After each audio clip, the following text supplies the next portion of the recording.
गंगाधर नीलकंठ विश्वनाथ त्रिकट त्रिकट टिम टिम टिम डमरू वचन त्रिकट त्रिकट हर हर महादेव शिव शंकर त्रिकट धातिक त्रिकट ओम शिव शंकर त्रिकट धातिक त्रिकट ओम शिव शंकर त्रिकट धातिक त्रिकट ओम नमः शिवाय सदानवी गलज्वल प्रवाह पावित स्थले गले विलंब लंबितां भजंग तुंग मालिकं धमट धमट। গতকালই আমরা ফিরেছি আদি কৈলাস দর্শন সেরে নাপালচুটে।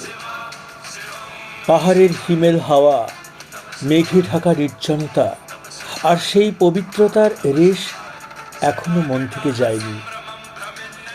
কিন্তু ভ্রমণ যে কখনো শেষ হয় না, বরং একটার পর একটা স্বপ্নগুলো পূরণ করতে করতেই সে এগিয়ে চলে। আজ 16ই মে, ঘড়ির কাঁটা এখন সকাল 9টা ছুঁই ছুঁই। আমরা তৈরি নতুন অভিযানের জন্য। আমাদের আজকের গন্তব্য ওম পর্বত। Good morning. আজকে 16 তারিখ, 16th মে। ঘড়িতে এখন ওই 8:30 বাজে। আমরা এখন এই নাপালচুর হোমস্টে ছেড়ে, শিবধাম হোমস্টে ছেড়ে আমরা রওনা হব ওম পর্বত। গতকাল আদি কৈলাস করে এসেছি, আজকে আমরা একটু পরেই রওনা হচ্ছে ওম পর্বতের উদ্দেশ্যে। হেভি লাগছে। এবার সকালবেলা একটু ছড়িয়ে ছিটিয়ে যাত্রার প্রস্তুতি। ওখানে বসে আছে, সেঞ্চু ব্রেকফাস্ট শুরু করে দিয়েছে, আর আমি সুব্রতদা এরা সব ব্রেকফাস্টের অপেক্ষায় রয়েছি। আর কি ব্রেকফাস্ট করেই আমরা রওনা হয়ে যাব। আমরা ফাইনালি এবার রওনা হচ্ছি। আদি কৈলাস তো কালকে হয়ে গেল, আজকে আমরা রওনা হচ্ছি ওম পর্বতের পথে এবং আমাদের গাড়ি বেরোচ্ছে, দুটো গাড়ি বেরোচ্ছে।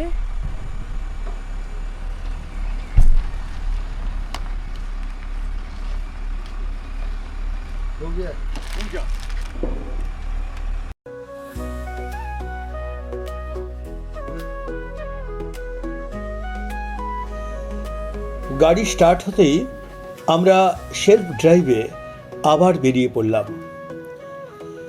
কুট্টি নদীর ব্রিজ পার করে গাড়ি ডান দিকের পথ ধরল। রাস্তাটা শুরুতেই বুঝিয়ে দিল আজকের দিনটা সহজ হবে না। গুঞ্জিতে এসে মিলিটারি চেকপোস্টে ইনার লাইন পারমিট দেখাতে হলো। এরপর শুরু হলো প্রকৃতির রূঢ় অথচ এক মোহনীয় পথ, পাথুরে পথ। আমরা এই রাস্তাটা বোধহয় পুরোটাই মাটি, মানে এখানে কোনো মেটাল ব্যাপার নেই।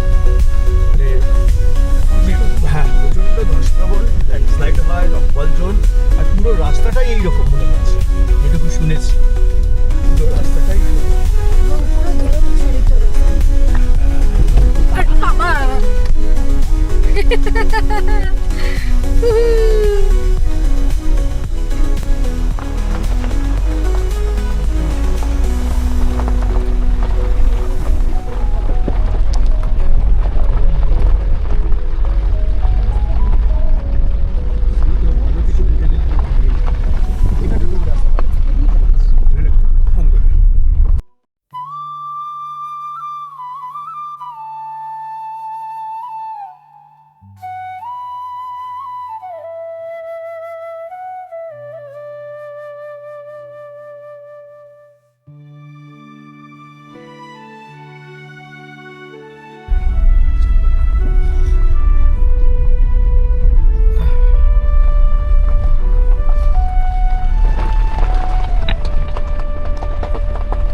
গতকালের আদি কৈলাসের পথ অনেকটাই মসৃণ ছিল, আর আজকের রাস্তা যেন একটা অফ রোড ট্রেল। সর্বত্র ছোট বড় পাথর ছড়ানো। মাঝে মাঝে এমনও জায়গা আসছে যেখানে গাড়ির চাকা স্লিপ করে যাচ্ছে। কোথাও কোথাও হিমবাহ গলা জল এসে রাস্তার উপর দিয়ে তীব্র বেগে বয়ে চলেছে। এমন অবস্থায় গাড়ি চালানো একটু হলেও কঠিন। গাড়ির গ্রাউন্ড ক্লিয়ারেন্স ভালো না হলে আটকে যাওয়ার সম্ভাবনা রয়েছে। আমাদের গতি ছিল ধীর, কিন্তু চোখে ছিল উদ্দীপনার ঝিলিক। পাহাড়ের প্রতিটা বাঁকে যেন প্রকৃতি আমাদের নতুন করে চ্যালেঞ্জ ছুড়ে দিচ্ছে।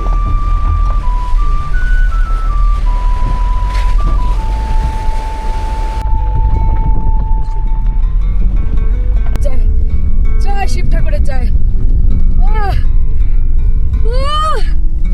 দারুণ দারুণ দারুণ, অসাধারণ অসাধারণ। সত্যি কথা বলতে কি, সেঞ্চুরি উচ্ছ্বাস আর আনন্দ আমাদেরও ছুঁয়ে যাচ্ছিল। আমরাও দারুণ এনজয় করছিলাম। আমরা না হয় উত্তরপাড়া থেকে সেলফ ড্রাইভে গাড়ি নিয়ে চলে এসেছি আদি কৈলাস ও ওম পর্বত পরিক্রমায়। আপনারা গাড়ি ছাড়া কিভাবে আসবেন যেতে যেতে সেটা একটু বলে দিই। সরাসরি ট্রেনে, মানে যেমন বাগ এক্সপ্রেস, রাজধানী, দুরন্ত, যে কোনো ট্রেন ধরে চলে আসুন কাঠগোদাম বা লালকুয়া। সেখান থেকে বাস বা গাড়ি ভাড়া করে পিথারাগার হয়ে চলে আসবেন ধারচুলা। ধারচুলাতে ইনার লাইন পারমিট পাওয়ার জন্য আপনাকে 1 বা 2 রাত থাকতে হবে। ধারচুলা থেকে গাড়ি ভাড়া করে বা কোনো প্যাকেজে আপনি চলে আসবেন গুঞ্জি, এবং গুঞ্জি থেকে জলিংকং হয়ে আদি কৈলাস, এক রাস্তায় 43 কিলোমিটার। আর অথবা গুঞ্জি থেকে পরের দিন 21 কিলোমিটার দূরে ওম পর্বত ঘুরে একই রাস্তা ধরে আবার ফিরে যাবেন ধারচুলা, এবং ধারচুলা থেকে উল্টো পথে চলে আসবেন কাঠগোদাম বা হলদোয়ানি। তারপর ট্রেনে করে বাড়ি।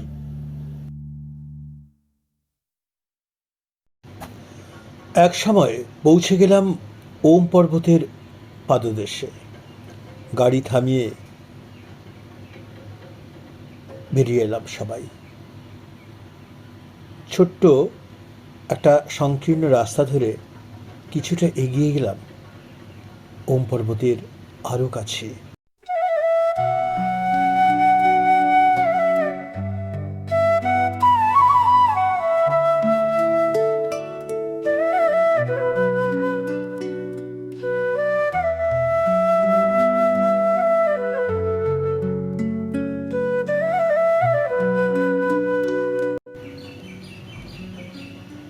তাকিয়ে রইলাম অপার বিস্ময়ে।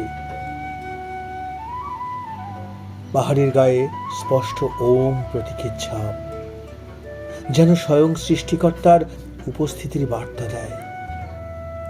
মনে হচ্ছে আমরা যেন কোনো পবিত্র তীর্থে এসে দাঁড়িয়েছি, যেখানে শব্দ থেমে যায়, বাক্য হারিয়ে ফেলে ভাষা।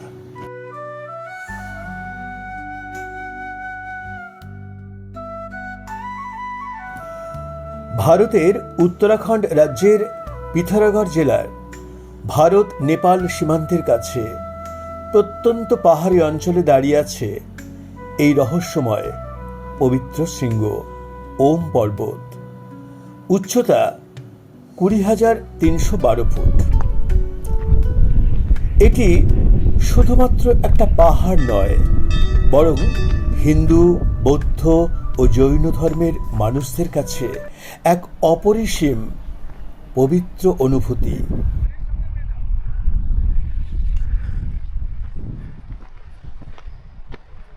অবশেষে আমার স্বপ্ন পূরণের গল্প পূরণ হতে চলেছে, শেষ হতে চলেছে।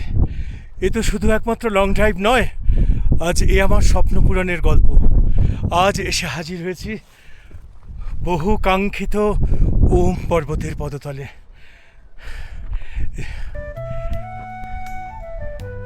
এই তরুণ প্রকৃতির খেলায় পর্বতের শীর্ষে বরফ জমে তৈরি হয়েছে স্পষ্ট ওম চিহ্ন, যা যুগ যুগ ধরে তীর্থযাত্রী ও ভ্রমণ পিপাসু মানুষদের কাছে এক আধ্যাত্মিক অভিজ্ঞতার সাক্ষ্য বহন করে চলেছে। কিরে মা, তাহলে স্বপ্ন পূরণ হলো বল?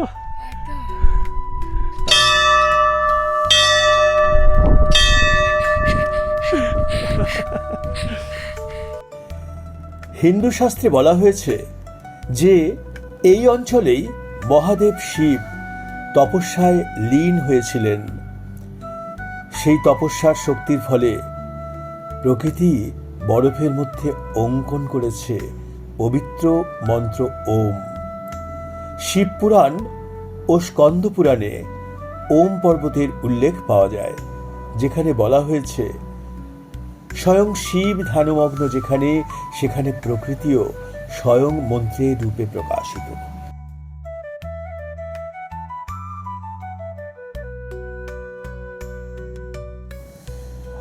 আবার বৌদ্ধদের মতে ওম পর্বত হল অভয় পর্বত।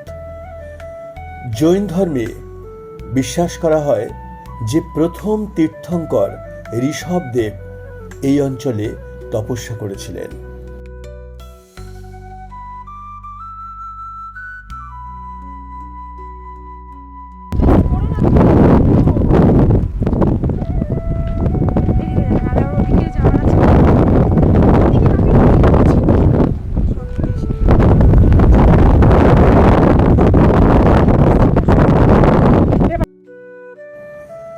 ওম পর্বতকে অনেকে কৈলাস পর্বতের সহোদর বলে থাকেন। কৈলাস যেমন শিবের আসন, তেমনি ওম পর্বতকে শিবের শক্তির চিহ্ন হিসেবে ধরা হয়। অনেকে বিশ্বাস করেন এখানে শিব ও পার্বতী মহাদিব্যলীলা করেছিলেন।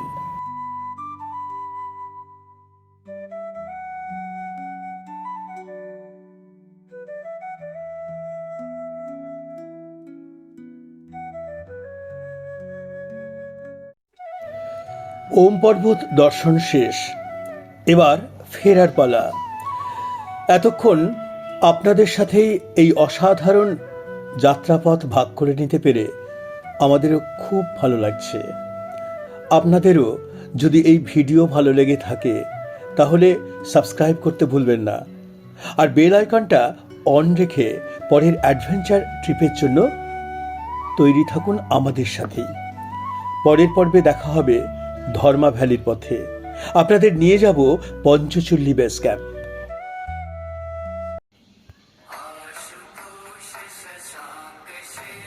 এই পথে আসার সময় আমরা কত ভয়ঙ্কর টার্ন পেরিয়েছি, কত ঝর্ণা পার হয়েছি, পাথুরের রাস্তা দিয়ে নড়বড় করতে করতে গাড়ি নিয়ে এগিয়ে এসেছি, আর এখন সেই পথেই ফিরছি। কিন্তু মনে হচ্ছে যেন এই পাহাড়ের সাথেই এক টুকরো মনকেও ফেলে রেখে যাচ্ছি। হয়তো এটাই তীর্থযাত্রার আসল সৌন্দর্য, গন্তব্যে পৌঁছানো নয়, বরং যাত্রার প্রতিটা মুহূর্তের স্মৃতি মনের মণিকোঠায় উজ্জ্বল হয়ে থাকে।